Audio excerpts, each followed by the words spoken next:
Warahmatullahi wabarakatuh. Apa kabar Ananda semua? Semoga tetap sehat dan tetap semangat. Baik, pada pertemuan kali ini kita akan membahas tentang surat izin tempat usaha dan juga NPWP serta surat-surat niaga. Nah, sebelum kita mulai pembelajaran pada pagi hari ini, seperti biasa kita berdoa dulu. Ananda yang muslim membaca basmalah, Ananda yang non-muslim berdoa menurut agama dan kepercayaan Ananda masing-masing. Baik, Ananda semua tetap jaga kesehatan, patuhi protokol kesehatan agar kita bisa tetap sehat dalam masa-masa atau kondisi seperti ini. Baik, kita lihat aja apa saja materi dan tujuan pembelajaran kita pada pagi hari ini.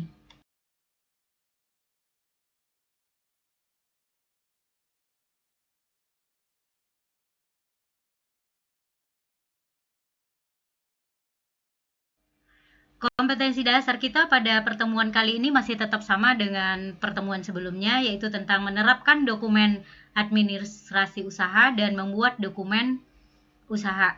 Nanti yang akan kita bahas adalah apa-apa yang belum kita bahas pada pertemuan sebelumnya.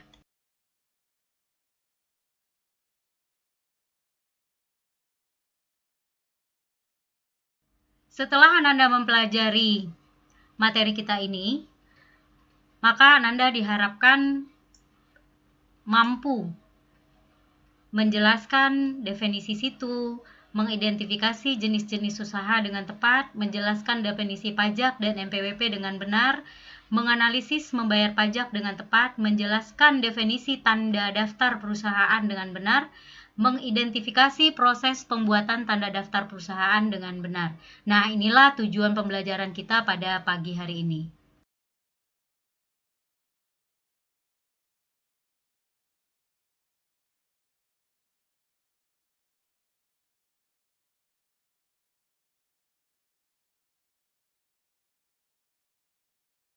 Untuk materi dokumen administrasi usaha pada pertemuan kali ini, kita melanjutkan yang kemarin, yaitu jenis-jenis administrasi usaha. Yang kemarin kita bahas sudah surat izin usaha perdagangan. Nah, sekarang kita lanjut dengan surat izin tempat usaha.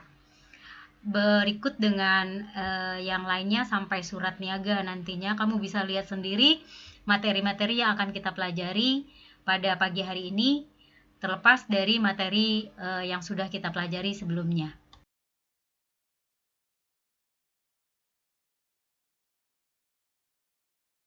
Oke, sekarang kita lihat surat izin tempat usaha atau yang disingkat dengan SITU.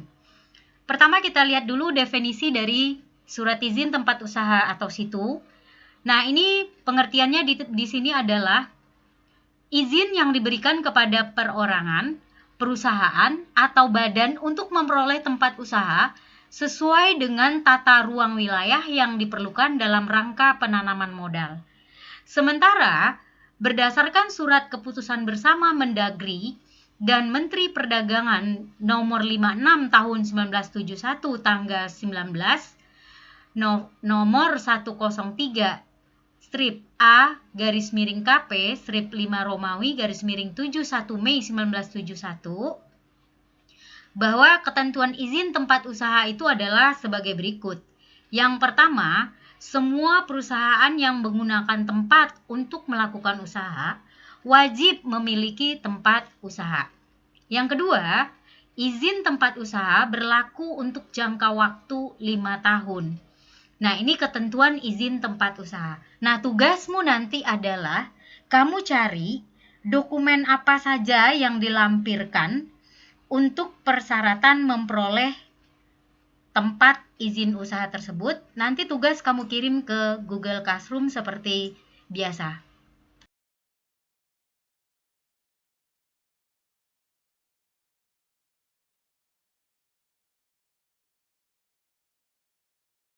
Sebelum kita membahas tentang sanksi-sanksi yang ada di surat izin tempat usaha, Bu Reja mengulas dulu sedikit tentang biaya pembuatan situ. Nah, di sini biaya pengurusan situ itu berbeda-beda tiap daerahnya, sesuai dengan peraturan daerah masing-masing. Namun, rata-rata biaya yang dikenakan tiap bangunan untuk mendapatkan situ sebesar Rp5.000 sampai Rp10.000 per meternya. Nah, sekarang kita lihat sanksi-sanksi. Nah, untuk menghindari pengusaha-pengusaha yang nakal dan untuk keteraturan kota, maka siapapun yang melanggar akan dikenakan hukum pidana yang diatur sebagai berikut. Yang pertama, keterlambatan dengan 1 bulan dikenakan denda sebesar 10% dari besarnya biaya surat izin tempat usaha yang harus dibayar. Yang kedua, keterlambatan lebih dari 1 bulan sampai 3 bulan dikenakan denda sebesar 25% dari besarnya biaya surat izin tempat usaha yang harus dibayarkan. Yang ketiga, keterlambatan lebih dari 3 bulan sampai dengan 6 bulan dikenakan denda sebesar 50% dari besarnya biaya situ yang harus dibayar. Yang keempat, keterlambatan lebih dari 6 bulan sampai dengan 1 tahun dikenakan denda sebesar 100% dan besarnya dari besar biaya surat izin tempat usaha yang harus dibayarkan. Yang kelima, pelanggaran terhadap ketentuan-ketentuan yang sudah diatur oleh pemerintah daerah dapat diancam dengan pidana kurungan paling lama 6 bulan dan denda sebanyak-banyaknya Rp5 juta. Inilah sanksi-sanksi bagi pengusaha nakal jika tidak mematuhi aturan tentang situ.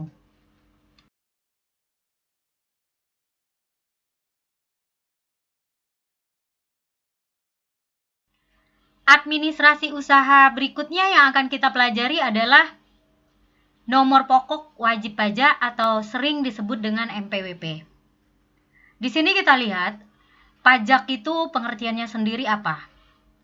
Pajak itu adalah kontribusi wajib pribadi atau badan kepada negara yang bersifat memaksa berdasarkan undang-undang dengan tidak mendapatkan imbalan secara langsung dan digunakan untuk keperluan negara bagi sebesar-besarnya untuk kemakmuran rakyat. Nah, nomor pokok wajib pajak itu adalah nomor yang diberikan kepada wajib pajak sebagai sarana dalam administrasi perpajakan yang dipergunakan sebagai tanda pengenal diri atau identitas wajib pajak dalam melaksanakan hak dan kewajiban perpajakannya. Nah, ada tanda kata-kata wajib pajak. Wajib pajak itu merupakan atau disebut juga dengan orang pribadi atau badan, meliputi membayar pajak, pemotong pajak, dan pemungut pajak yang mempunyai hak dan kewajiban perpajakan sesuai dengan ketentuan peraturan perundang-undangan. Nah, itulah tadi yang disebut dengan apa itu pajak, apa itu wajib pajak, dan apa itu NPWP.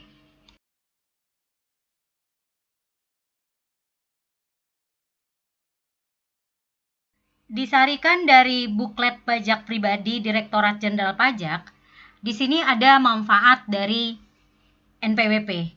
Manfaat yang pertama adalah kemudahan pengurusan administrasi dalam 1. Pengajuan kredit bank. Yang kedua, pembukaan rekening koran di bank. Yang ketiga, pengajuan surat izin usaha perdagangan. Yang keempat, pembayaran pajak.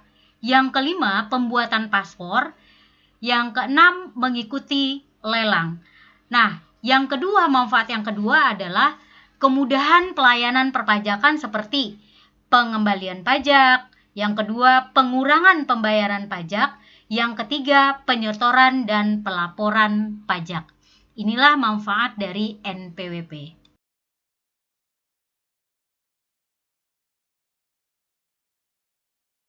Sekarang kita lihat hukuman atau sanksi-sanksi bagi pelanggar pajak itu sendiri. Yang pertama ada bagi yang karena kealpaannya tidak memenuhi kewajiban akan dipidana dengan pidana kurungan selama-lamanya 6 bulan atau denda setinggi-tingginya 1 juta. Bagi yang sengaja tidak memenuhi kewajiban atau menyebabkan seseorang tidak memenuhi kewajiban akan dipidana dengan pidana penjara selama-lamanya 1 tahun atau denda setinggi-tingginya 2 juta.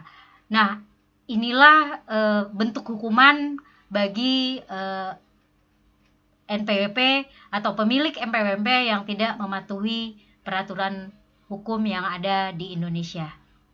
Tugas Ananda adalah cari tarif pajak penghasilan, lalu kirim ke GC seperti biasa.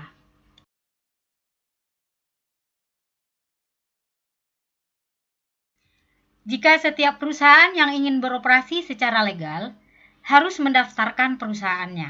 Nah, tanda daftar perusahaan merupakan kelanjutan aktivitas perusahaan setelah mendapatkan SIUP dan SITU. Tanda daftar perusahaan ini adalah tanda pendaftaran yang diberikan oleh kantor pendaftaran perusahaan kepada badan usaha atau perusahaan yang telah disahkan pendaftarannya. Nah, persyaratan pembuatan TDP itu sendiri adalah yang pertama, mengisi form permohonan. Yang kedua, melampirkan fotokopi KTP. Yang ketiga, fotokopi NPWP. Yang keempat, fotokopi SIUP. Yang kelima, fotokopi SITU. Yang keenam, fotokopi akte pendirian perusahaan. Inilah persyaratan dokumen yang harus dipenuhi untuk tanda daftar perusahaan. Oke, administrasi usaha berikutnya ada namanya surat niaga. Nah, surat niaga ini kamu sudah mempelajari lengkap dulu di waktu kelas 10. Tapi ini untuk sekedar mengulang, mengingatkan kembali. Nah, apa sih itu surat niaga? Nah, surat niaga itu adalah surat yang dikeluarkan oleh seseorang atau badan untuk kepentingan dagang atau usaha. Nah, di sini Bu Reja tampilkan 4 macam surat niaga. Yang pertama ada namanya surat perkenalan. Nah, surat ini berisi mengenai produk yang dihasilkan oleh penjual dan ditujukan kepada pembeli dari perusahaan lain atau kepada pelanggan tertentu.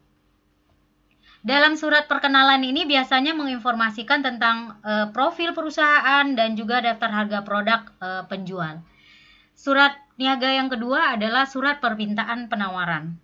Nah, surat permintaan penawaran ini berisi mengenai permintaan akan suatu produk kepada penjual dari perusahaan lain dengan harga yang diminta pembeli.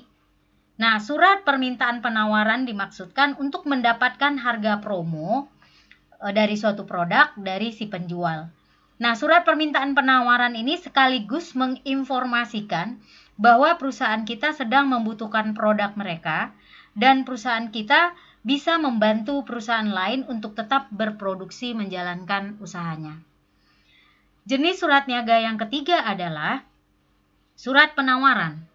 Surat penawaran ini berisi kurang lebih seperti surat perkenalan, namun surat penawaran bisa diberikan kembali ketika perusahaan kita memiliki produk baru atau produk-produk tertentu yang sedang dipromosikan. Hal ini bisa membantu perusahaan lain yang membutuhkan produk tersebut dengan harga yang lebih murah dari biasanya. Yang keempat adalah surat pemesanan. Nah, surat pemesanan ini surat yang diterbitkan oleh pembeli dan ditujukan kepada penjual untuk keperluan pemesanan atau permintaan barang atau jasa yang hendak dibeli. Intinya, surat pemesanan itu harus menyertakan nama dan jenis barang yang hendak dibeli, beserta harganya dan cara pembayarannya. Misalnya apabila pembayaran melalui transfer bank, maka pembeli harus menyertakan bukti transfer dalam surat pemesanan. Karena kita sudah belajar ini dulu di kelas 1, di sini hanya mengingatkan kembali, maka tugasmu adalah buatlah salah satu dari 4 macam surat tersebut.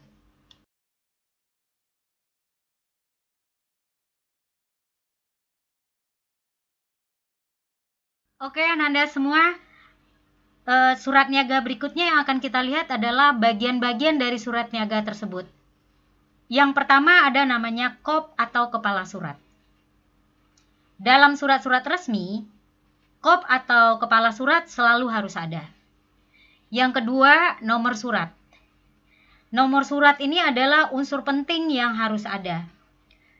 Ini dimaksudkan untuk mempermudah bagian administrasi melakukan pendataan tentang surat keluar dan surat masuk. Yang ketiga, perihal. Perihal ini sering ditulis dengan hal. Ini merupakan inti atau pokok surat. Maksudnya untuk mempermudah penerima surat, untuk memperlihatkan garis besar isi surat, dan mengelompokkan mana surat yang harus segera direspon dan mana surat yang bisa dibaca kemudian. Yang keempat ada lampiran. Lampiran surat biasanya menunjukkan jumlah halaman yang dikirim bersamaan dengan surat. Nah, lampiran ini jika ada diberikan agar bisa mempersingkat isi surat atau tubuh surat. Yang kelima itu ada tanggal surat. Nah, penulisan tanggal surat dimulai dengan nama kota pengiriman surat dan juga tanggal lengkap kapan surat itu dikirim. Yang keenam ada alamat. Alamat surat itu merupakan kepada siapa surat ditujukan. Yang ketujuh ada salam pembuka. Nah, salam pembuka ini sangat penting dalam surat niaga. Kenapa? Karena menunjukkan sopan santun dari pengirim surat. Nah, dalam surat-surat resmi, salam pembuka biasanya ditulis dengan kata-kata dengan hormat atau salam sejahtera atau assalamualaikum. Yang berikutnya isi surat. Isi surat ini merupakan inti pokok dari surat. Untuk menghindari kesalahpahaman, isi surat sebaiknya berisi pesan yang singkat, padat, dan jelas. Yang berapa lagi? Salam penutup. Nah, salam penutup sama dengan halnya dengan salam pembuka. Penting dituliskan dalam surat niaga. Nah, penulisan salam penutup ini biasanya hormat kami atau waalaikumsalam. Berikutnya, tanda tangan dan nama terang. Tanda tangan dan nama terang merupakan penanggung jawab dari sebuah surat resmi. Yang terakhir ada tembusan, merupakan salinan surat yang dikirim kepada pihak-pihak tertentu. Nah, inilah bagian-bagian surat. Bu Reja tidak memberikan contohnya. Kenapa? Karena kita sudah mempelajari ini di kelas 1. Di sini hanya sekedar mengingatkan kembali.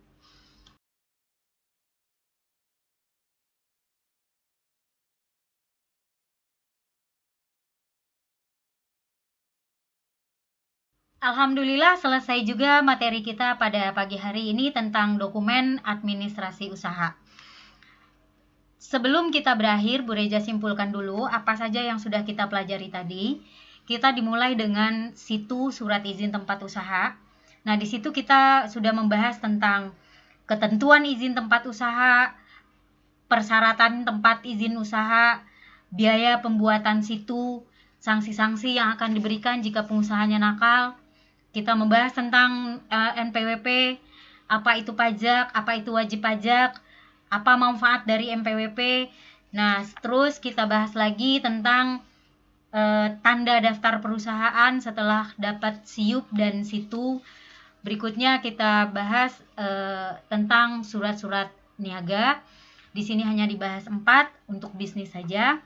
Nah, dengan berakhirnya pembelajaran kita pada pagi hari ini, sebelumnya kita berdoa dulu. Bagi Anda yang muslim membacakan alhamdulillah, Anda yang non muslim berdoa menurut agama dan kepercayaan masing-masing.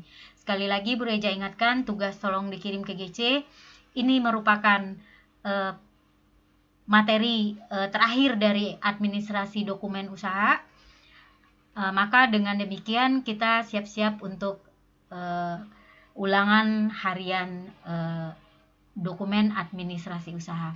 Oke, Anda semua, thank you for your attention. See you next time.